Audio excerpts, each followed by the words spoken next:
সকল প্রিয় ছাত্রছাত্রীরা এডুইন্সের আরো একটি ভিডিওতে স্বাগতম।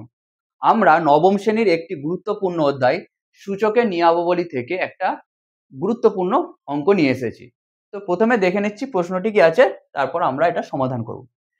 বলেছে প্রশ্নটা, সমাধান করো 2 to the power 4x multiple 4 to the power 3x minus 1 equals to 4 to the power 2x by 2 to the power 3x। তো প্রথমে প্রশ্নটা লিখছি, তারপর আমরা সমাধান করার মেথডগুলো পরপর জেনে করে নেব।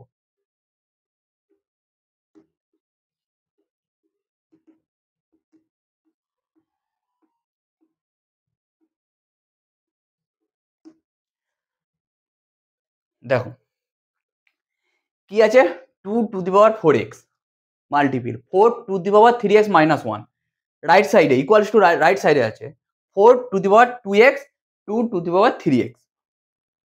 দেখো এগুলো হয় আমরা সেম বেসে নিয়ে আসবো, নয়তো সেম পাওয়ারে নিয়ে আসবো। দেখো এগুলোকে কি তুমি সব সেম বেসে নিয়ে আসতে পারবে? দেখো সব নিয়ে আসতে পারবো। কিভাবে নিয়ে আসতে পারবো?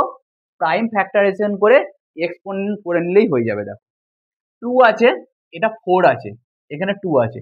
4 মানে কি, ফ্যাক্টরাইজেশনটা করছি। দেখো 4 মানে কি, 2 মাল্টিপিল 2। এটা এক্সপোনেনশিয়ালে কিভাবে লিখবো? 2 টু দি পাওয়ার 2। দেখো 2 বেসে চলে এলো, আবার এখানেও 4 আছে, 2 বেসে চলে আসলো। তাহলে আমরা এইগুলোকে আগে চেঞ্জ করে নেব। দেখো 2 to the power 4x multiple 2 to to the power 2, 4টাকে আমরা কনভার্ট করলাম এক্সপোনেনশিয়াল ফর্মে বেস 2 এ, 2 to the power 2 multiple whole পাওয়ারে যেটা আছে সেটা থেকে গেল। এরপর দেখো রাইট সাইডেও দেখো 4 আছে, আমরা কিভাবে লিখতে পারবো? 2 to the power 2 whole to the power 2x। এটা দরকার নেই, 2 আছে।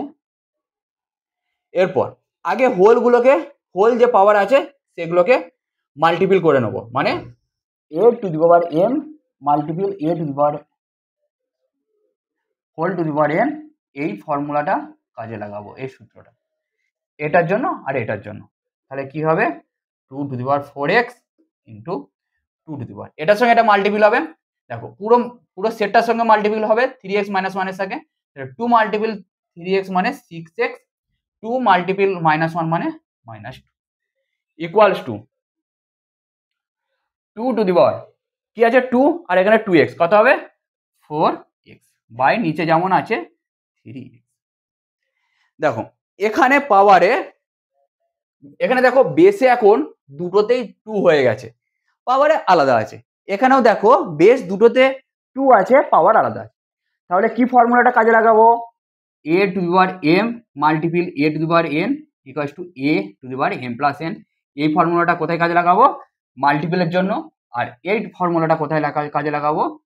a to the power m divide মানে ডিভাইড বাই মানে divide sign a to the power m minus. তাহলে দুটো সব জায়গাতে আমরা এটা কাজে লাগিয়ে নিলাম, এই দুটো। তাহলে কি হবে? প্লাস হবে 2 টু দি পাওয়ার 4x, এই দুজনের প্লাস, পাওয়ারের প্লাস হয়ে যাবে বলে দিয়েছি, plus 6x minus 2 equals two, এটা ডিভাইড বাই হিসাবে আছে, তাহলে কোনটা কাজে লাগাবো? a to the power m minus n। তাহলে 2 to the power 4x minus হয়ে গেল। এরপর পাওয়ারের সিম্পলিফিকেশনটা আমরা করে নিচ্ছি। দেখো পাওয়ারে কি আছে? 4x প্লাস 6x, একই ভ্যারিয়েবল আছে x, তাহলে ওই দুজনের আমরা কি করে নিতে পারবো? প্লাসটা করে নিতে পারবো। তাহলে 4x plus 6x equals to কত হবে? 10x, 10x মাইনাস 2 লিখে দিলাম ইকুয়ালস টু, এটা কত আছে? 4x equals to 2 the power 4x minus 3x মানে 2 টু দি পাওয়ার হয়ে গেল। দেখো এরপরে দুটোর কি আছে? বেস। এই দুটোর বেস যখন সেম থাকে তখন বেস দুটো ভ্যানিশ হয়ে যাবে, অমিট হয়ে যাবে, শুধু পাওয়ারগুলোকে ইকুয়াল করে নিতে পারবো। কারণ বেস যখন ইকুয়াল, পাওয়ারগুলো ইকুয়াল হলে তবেই আমরা পুরো সেটটা ইকুয়াল হবে, কারণ আমরা ইকুয়াল দিয়ে লিখেছি ব্যাপারটাকে। তাহলে আমরা এখানে আর করছি না, এবারে উপরে যাচ্ছি।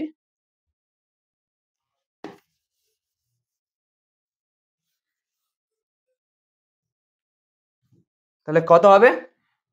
ক্যান্সেল আউট হয়ে গেল, এগুলো বাদ হয়ে গেল। কেন বাদ হয়ে গেল বলে দিলাম, কারণ 2 টু দি পাওয়ার পাওয়ার আছে, একটা 2 টু দি পাওয়ার পাওয়ার আছে 2, এগুলো সেম আছে।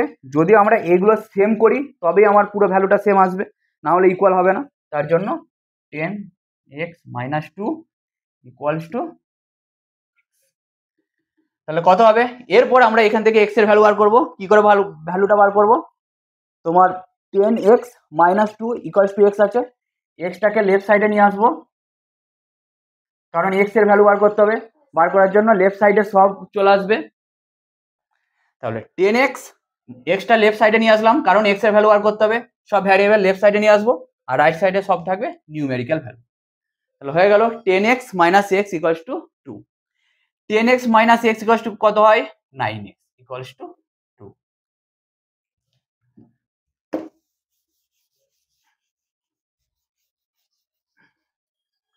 তাহলে এটা ইমপ্লাইজ করছে আমাদের x এর ভ্যালু বার করতে হবে। তাহলে x শুধু একা থাকবে, বাকি যা হবে সব রাইট সাইডে চলে আসবে। তাহলে কত হবে? 9টা মাল্টিপল হিসাবে আছে, তাহলে রাইট সাইডে গেলে কি হবে? ডিভাইড হিসাবে হবে, তাহলে 2/9। তাহলে x এর কত ভ্যালুর জন্য এটা সমাধানটা ঠিক হবে? x equals to 2/9। আজকের ভিডিওটি আমাদের এই পর্যন্ত। তোমাদের ভিডিওটি কেমন লাগলো অবশ্যই জানাবে।